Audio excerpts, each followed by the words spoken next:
அனைத்து நல்லுள்ளங்களுக்கும் வணக்கம். நான் உங்கள் ரவிக்குமார். நமது அப்டேட் நம்பர் 76.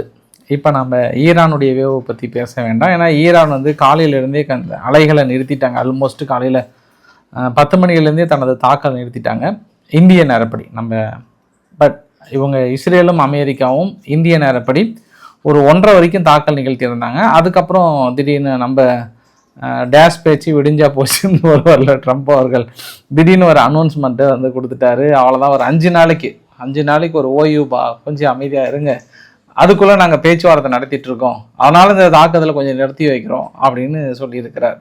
ஸோ உண்மையில் என்ன நடந்தது? 2 தரப்புலையும் வெற்றி கொண்டாட்டங்கள், வெற்றி மாபெரும் வெற்றின்னு இந்த பக்கம் மாலையை போடுறாங்க, அந்த பக்கமும் மாலையை போடுறாங்க, இந்த பக்கமும் கேக் ஓட்டிக்கிறாங்க, அந்த பக்கமும் கேக் ஓட்டுறாங்க. நாங்கள் பேச்சுவார்த்தை நடத்தலைன்றாங்க, நீங்கள் தான்ப்பா வந்து பேசுனீங்கன்றாங்க. அதுக்கப்புறம் ட்ரம்ப் கொடுத்த பேட்டி என்ன, அங்கே ஈரான் கொடுத்த பேட்டி என்ன, ஆனால் உண்மையில் அடுத்து நடக்கக்கூடிய சம்பவங்கள் என்ன? பல புதிர்களுக்கு இந்த விடை கிடைத்துவிடும். இந்த பதிவுகள் ரொம்ப ஒரு முக்கியமான பதிவுகளை பார்த்து விடலாம். 76வது பதிவாக. ஸோ வீடியோக்களை போகிறதுக்கு முன்பு நீங்கள் நம்ம சேனலை சப்ஸ்கிரைப் பண்ணலாம், சப்ஸ்கிரைப் பண்ணிட்டு வாங்க. மறக்காம பெல் பட்டனை கிளிக் பண்ணி ஆலோசனை கொடுங்க. வீடியோ கொடுக்கலாம்.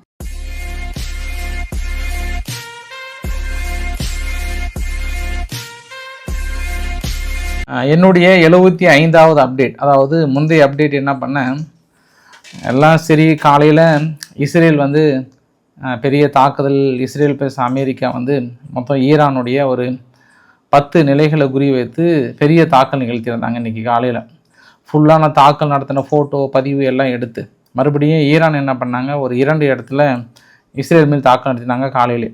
இதெல்லாம் எடுத்து பயங்கரமாக, அது ட்ரம்ப் வேறு ஒரு ட்வீட்லாம் வந்து அமைதி மட்டும்னா ஸ்ட்ரென்த்து மட்டும்தான் அமைதியை கொடுக்குன்ற மாதிரிலாம் போட்ட உடனே, ஓஹோ ரைட்டு கோட்டசாமி இதான்ற மாதிரி போட்டால் மனுஷன் அந்த வீடியோ உங்ககிட்ட ரீச் ஆகி கரெக்டாக வருது. உடனே அதிரி புதிரியான ஒரு சம்பவம். இந்த ட்விட்டை பாருங்கள். இதில் தான், I am pleased to report that the United State of America and the country of Iran have had over the last 2 days. கடந்த 2 நாட்களாக பேசணும். அதனால் ரொம்ப very good and productive conversation. 2 தரப்புலையும் நல்லபடியான ஒரு பேச்சுவார்த்தை, complete and total resolution, middle ஈஸ்டில் ஒரு அமைதி ஏற்படுத்துவதற்கான ஒரு பேச்சுவார்த்தை, பேஸ்டு ஆன் த டெனோர், டெப்த்தாகவும் டீட்டெயிலாகவும் இந்த நல்ல ஒரு ஆக்கப்பூர்வமான ஒரு பேச்சுவார்த்தையாக இருந்தது. தொடர்ந்து இந்த வாரம் ஃபுல்லாக நாங்கள் பேச்சுவார்த்தை நடத்த போகிறோம். அதனால் நான் எங்கள் வார் டிபார்ட்மெண்ட்டுக்கு கொஞ்சம் போஸ்ட்மான் பண்ணுங்கப்பா, மிலிட்ரி ஸ்ட்ரைக் அகேன்ஸ்ட் ஈரானுடைய பவர் பிளான்ட்டையும் எனர்ஜி இன்ஃப்ராஸ்ட்ரக்சர்ஸையும் அடுத்த ஒரு 5 நாளைக்கு தாக்கல் நடத்தாதீங்க. Ongoing meeting and discussion, thank you for attention அப்படின்னு போட்டார் மனுஷன். இந்த ட்விட்டுக்கு வந்ததுக்கப்புறம் அந்த முதலீட்டாளர்களோட அலப்பறை இருக்கு. ஐயோ கொஞ்ச நேரில் எவ்வளோ அப்டேட்டடாக இருக்கிறாங்க பாருங்கள். இந்த ட்வீட் வந்த உடனே அவ்வளோதான், போர் நிறுத்தம் அடுத்த 5 நாளுக்கு வந்த உடனே 101 பக்கம் இருந்த அந்த குரூடாயிலோட விலை அப்படியே 88க்கு வந்துருச்சு. சடன்னு கீழே இறங்கி வந்துருச்சு. அதுக்குன்னு இவ்வளோ வேகமாகப்பா இருப்பீங்க? ஜஸ்ட் ஒரு 5 மினிட்ஸ் கூட இல்லைங்க, 5 நிமிஷம் கூட இல்லை. உடனே அமெரிக்காவோட பங்கு சந்தைகள் அப்படியே கிரீனில் காட்டுது. ஓடுறா கொட்டசாமி, எல்லாம் ஓடுங்க போய் வாங்குங்க அப்படின்னு எல்லாம் வாங்க ஆரம்பித்தாங்க. அதுக்கப்புறம் திடீர்னு ஈரான் ஓடி வந்து, நாங்கள் எப்போ பேச்சுவார்த்தை நடத்தணும்?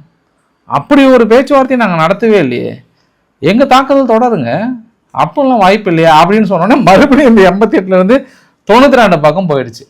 அதனால் இந்த கான்ட்ராவர்சி வந்து தொடர்ந்துட்டே இருக்கு. ஆனால் நம்ம இன்னொரு விஷயம், அதாவது ஈரான் நாங்கள் பேச்சுவார்த்தையை தொடங்கலை, நாங்கள் தாக்கல் தொடங்க போகிறோம்னு சொன்னா கூட, இன்னைக்கு காலையிலிருந்து ஈரான் நிசப்தமாக அமைதியாக தனது தாக்குதலுக்கு ஓய்வை கொடுத்திருக்கிறார்கள். அது நான் முந்தைய பதிவிலே, அதாவது ட்ரம்ப் சொல்றதுக்கு முன்னாடியே கூட நான் சொல்லியிருந்தேன். நான் அப்போ ட்ரம்ப் சொல்கிறது உண்மையா, ஈரான் சொல்கிறது உண்மையா அப்படின்றத நான் வருகின்ற டிஸ்கஷனில் தான் உங்களுக்கு பேச போகிறேன்.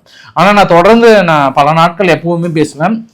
இந்த ஜியோ பாலிட்டிக்ஸை பொறுத்த வரைக்கும் ட்ரம்ப்பை வச்சு யாராலையும் கணிக்க முடியாது, இன்க்ளூடிங் அவங்க ஒய்ஃபால் கூட கணிக்க முடியாது. மெலினா ட்ரம்ப் அவர்களால் கணிக்க முடியாது. அந்தளவுக்கு ஒரு விசித்திர மனிதர் அவர். திடீர்னு எப்போ எந்த ட்விட்டை போடுவாருன்னு தெரியல, ட்விட்டிலே உலகத்தை ஆட்டி படிச்சுட்டு இருக்கிறாரு. சரி, அவர் மிக முக்கியமாக 15 கோரிக்கைகளை முன்வைக்கிறாங்க.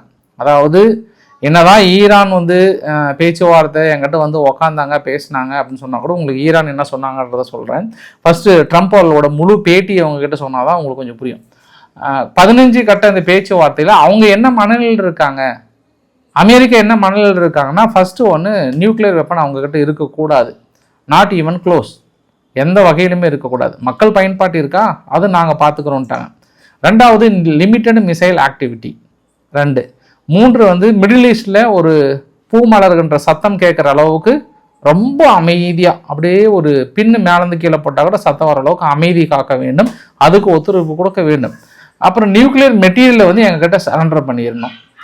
நோ யுரேனியம் என்ரிச்மெண்ட், இதுக்கப்புறம் அவங்கக்கிட்ட என்ரிச்மெண்ட்டுமே இருக்கக்கூடாது. அந்த என்ரிச் பண்ண யுரேனியமும் வந்து கம்ப்ளீட்டாக சரண்டர் பண்ணுறது இல்லாமல் நாங்களுக்கு ட்ரான்ஸ்ஃபர் பண்ணிடணும். இந்த மாதிரி அப்புறம் இந்த ஸ்டேட் ஆஃப் ஹார்மூஸ் பகுதி இருக்கு இல்லையா, அதை எங்கள் கட்டுப்பாட்டுக்குள்ளே கொடுத்துடணும் அப்படின்னு 15 கட்ட கோரிக்கையை கொடுத்துருக்காங்க. இப்போ உங்கள் முகத்தில் வந்து பிரகாசமாக ஒரு லைட் பளிச்சுன்னு அடிக்கும், அடிச்சதா?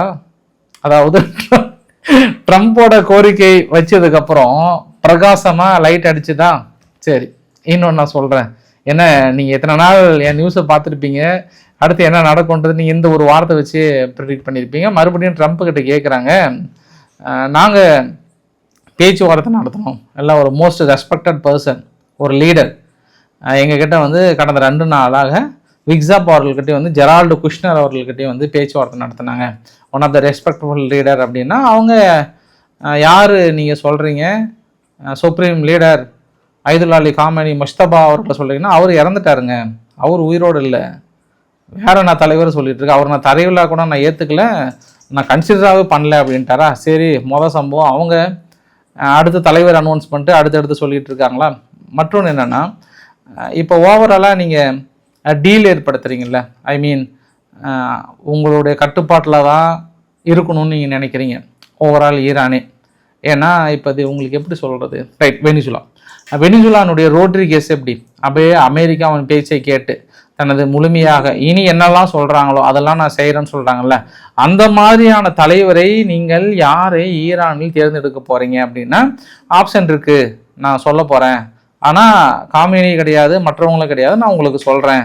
அப்போ ரோட்ரிகஸுக்கு கிடைச்ச மாதிரி, அதாவது வெனிசுலாவுக்கு ஒரு ரோட்ரிகஸ் கிடைச்ச மாதிரி ஈரானில் இருக்கக்கூடிய தலைவர் வந்து யார் அப்படின்றது தேடிட்டு இருக்காங்க. ஆனால் அவங்க சொல்கிறாங்களே சார், அந்த ஸ்டேட் ஆஃப் ஹார்மூஸ் பகுதியை அவங்க கண்ட்ரோலுக்குள்ளே இருக்குன்னா நோனோ பேச்சுவார்த்தை போயிட்டுருக்குமா, நாங்களும் அவங்க ஆயுதுல்லா மாதிரி யாராவது ஒரு ஆள் வருவாங்க, நாங்கள் தேர்ந்தெடுக்கப்பட்ட ஆள் வருவாங்க, நாங்கள் 2 பேரும் சேர்ந்து தான் அந்த பகுதியை கண்ட்ரோலுக்கு கொண்டு வர போகிறோம், ஸ்டேட் ஆஃப் ஹார்மூஸை எங்கள் கண்ட்ரோலுக்கு கொண்டு வர போகிறோன்றாரா?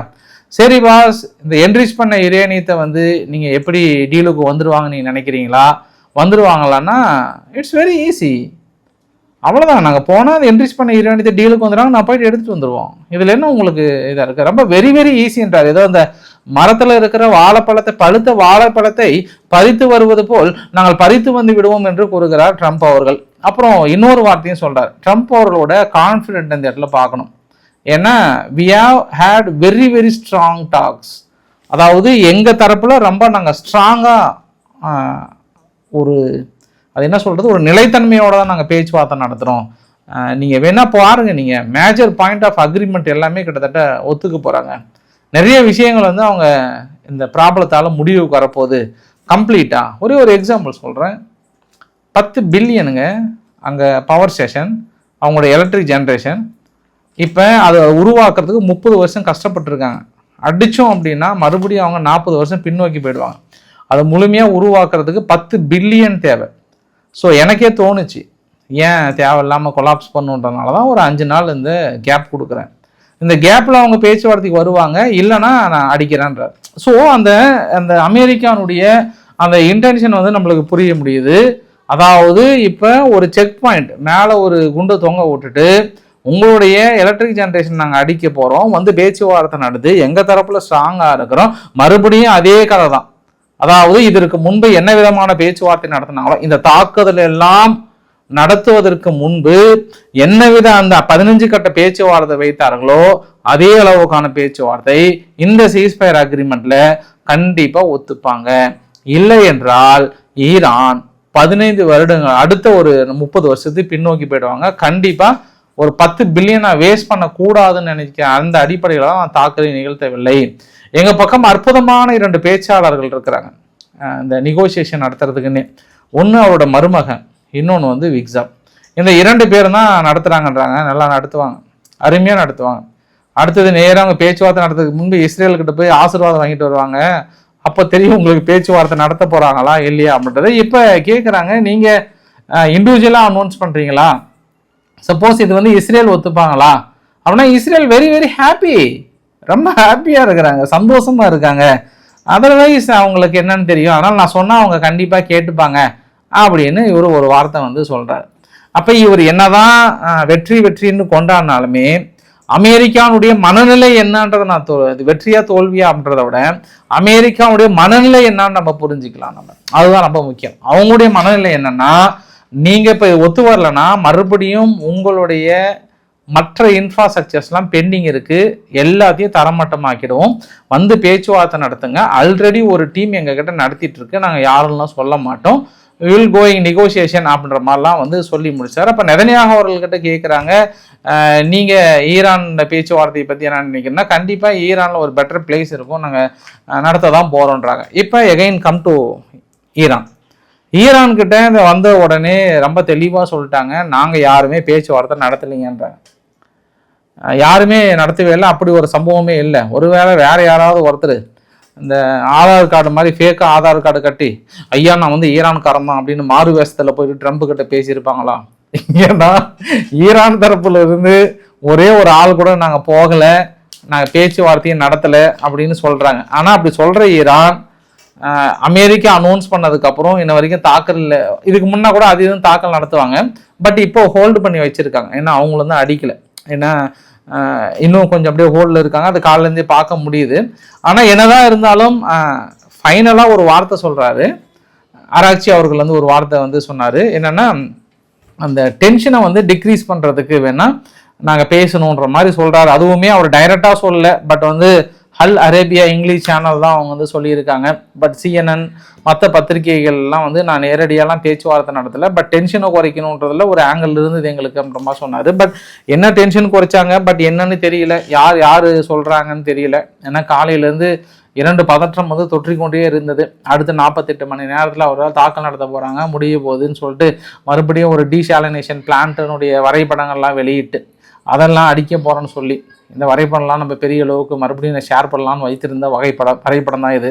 முக்கியமான இந்த வரைபடத்தெல்லாம் பார்த்தீங்கன்னா பஹ்ரைன்லேருந்து குவைத் வரைக்கும் ஒவ்வொன்றும் எவ்வளோ ஃபர் டேவுக்கு வந்து எத்தனை மில்லியன் லிட்டர் வந்து ஆல்மோஸ்ட் ப்ரொடக்ஷன் பண்ணிகிட்டு இருக்கிறாங்க அப்படின்ற மாதிரிலாம் ஏன்னா அவங்க வரைபடமாக காட்டியிருந்தாங்க. அப்புறம் வந்து பவர் பிளான்ட்டோடைய வரைபடங்கள்லாம் வந்து காட்டியிருந்தாங்க.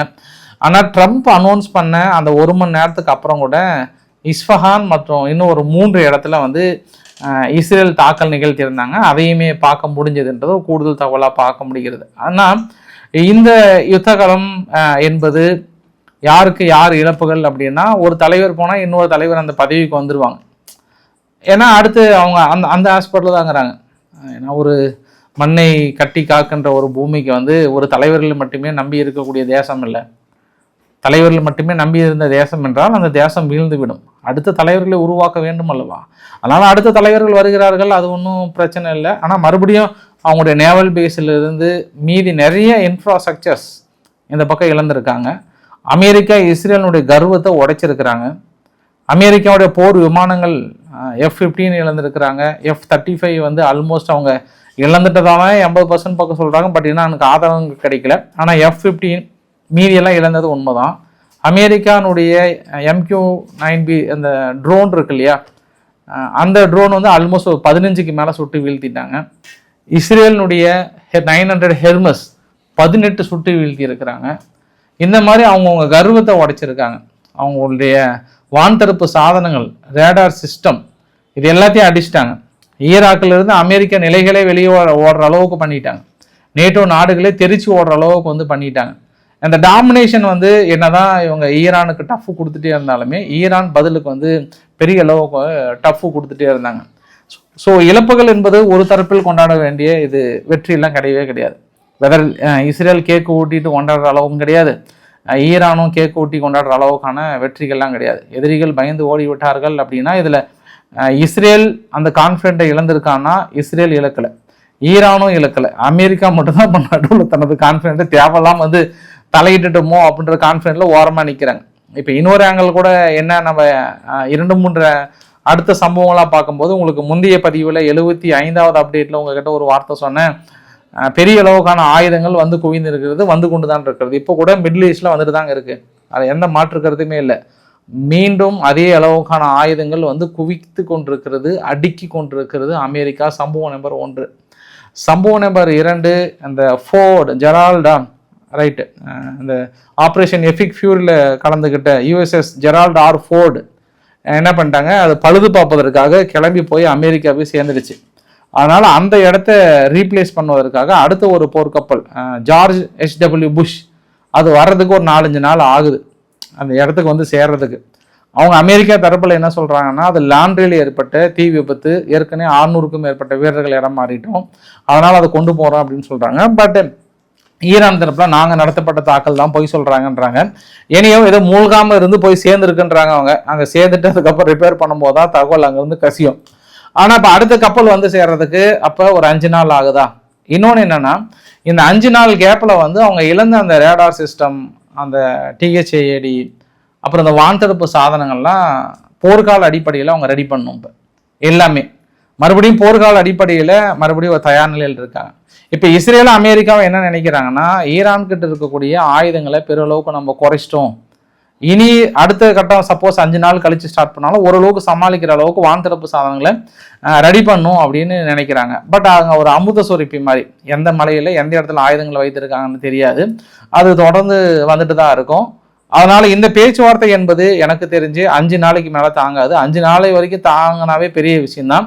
இடையில ஏதாவது இஸ்ரேல் முந்திரி கோட்டத்தனமா டக்குன்னு போயிட்டு ஈரான் அடிச்சாங்கன்னா, அமெரிக்கா ஒதுங்கி நின்று நீங்க 2 பேரும் மோதிக்கோங்கப்பா, நான் தள்ளி நின்று வேடிக்கை பார்க்குறேன்னு இந்த டைம்ல ஒதுங்குற வேலையை பார்ப்பாங்க. ஏன்னா போதும் அடிச்சு அடி. இந்த விரும்பாண்டி படத்துல தானே இடையே மொக்கசாமி என்ன உட்காந்துருக்கிறேன்னா சும்மா பேசிட்டு இருக்கணும், அந்த மண்டையில் ரத்தம் வந்துட்டு இருக்குல்ல, அந்த கண்டிஷன் தான் அந்த இடத்துல அமெரிக்காவுடைய கண்டிஷன் தான். பெரிய அளவுக்கான ஒரு தாக்குதல். அதாவது இஸ்ரேல் கூட பெருசா இழக்கல, ஆனால் அமெரிக்கா தான் அதிகமாக இழந்திருக்காங்க. இஸ்ரேல் என்ன இழந்திருக்காங்கன்னா, ஒரு கட்டிடங்கள், போர் விமானங்கள் நேற்று ஒன்று இழந்திருக்காங்க. அது வழக்கமாக சண்டைனா சட்டக்கிளியும் ஒரு சில கட்டிடங்கள், இறப்புகள் 14 பேர் பக்கம் சொல்கிறாங்க. பட் அமெரிக்கா தான் அதிகமான தனது கெத்து கர்வத்தை எல்லாத்தையும் மூட்டை முடிச்சு கட்டி கொஞ்சம் ஈரான் வந்து பாடத்தை கற்றுக் கொடுத்துருக்குறாங்க.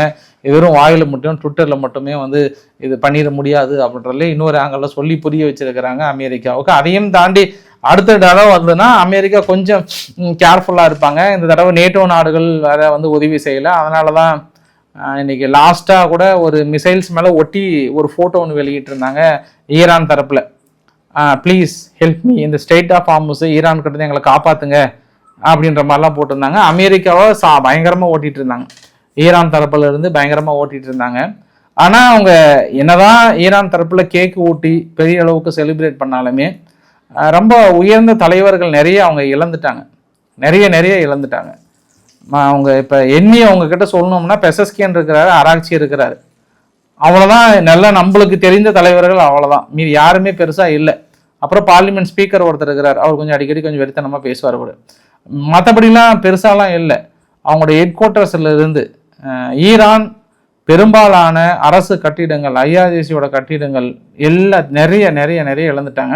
அது ஃபுல்லாக அவங்க கட்டி எழுப்பணும். அந்த அளவுக்கு இஸ்ரேல் தரப்புல வந்து பெருசாக அவங்க இழந்தாங்களா அப்படின்னாங்கன்னா, கட்டிடங்கள் அது அந்த மாதிரி விஷயங்கள் தான், ஹெட் குவார்ட்டர்ஸ்லாம் மேபி இதுக்கப்புறம் தான் ரிசல்ட் வரும் நம்மளுக்கு.